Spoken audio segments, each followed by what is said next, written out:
L'hydronéphrose est une affection courante où il y a dilatation du rein et dilatation du système d'analyse pelvienne. C'est l'anomalie la plus courante qui peut être détectée lors de l'échographie anténatale pendant la grossesse. Étonnamment, 50% de ces enfants à la naissance sont trouvés normaux, tandis que 50% de ces enfants pourraient avoir une cause significative.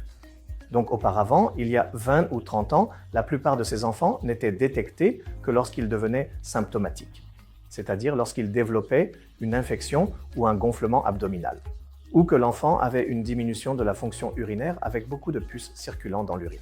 Grâce aux avancées de l'échographie, nous sommes maintenant capables de détecter cette condition pendant la grossesse. Et c'est désormais la modalité la plus courante par laquelle cette condition est diagnostiquée. Un diagnostic anténatal de gonflement des reins, c'est-à-dire l'hydronéphrose, est la modalité la plus courante par laquelle cette condition est diagnostiquée. Ainsi, tous ces enfants ne nécessitent pas une intervention, mais une fois que le diagnostic est porté à notre connaissance, nous devrions intervenir, avant que cela ne puisse endommager le rein. Donc, une fois que nous avons un diagnostic d'hydronéphrose établi anténatalement, ces enfants sont évalués cliniquement à la naissance, puis confirmés par une échographie réalisée, au 3e jour de vie. Et cela est à nouveau confirmé par une échographie qui était répétée entre 4 et 6 semaines.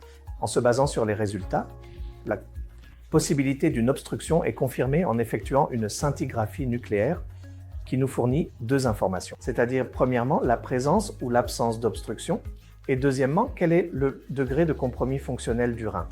Donc en se basant sur ces informations, que l'obstruction soit unilatérale ou bilatérale et si l'obstruction est sévère ou significative et s'il y a une diminution de l'état fonctionnel du rein, une décision est prise soit de conserver et d'attendre et observer, soit d'opérer et d'intervenir afin de réduire les risques de dommages supplémentaires au rein après la naissance du bébé.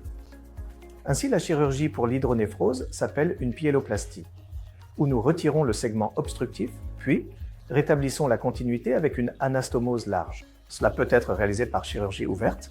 Cependant, à l'heure actuelle, cela se fait par chirurgie à accès minimal, principalement par laparoscopie. Cela s'appelle une pyéloplastie laparoscopique et cela peut également être réalisé par chirurgie robotique chez les enfants plus âgés.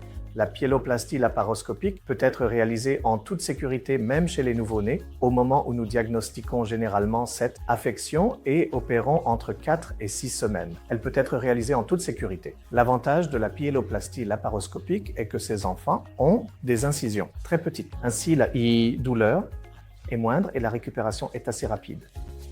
Ainsi, l'hydronéphrose est une condition chirurgicale très courante, qui est généralement détectée lors d'une échographie anténatale.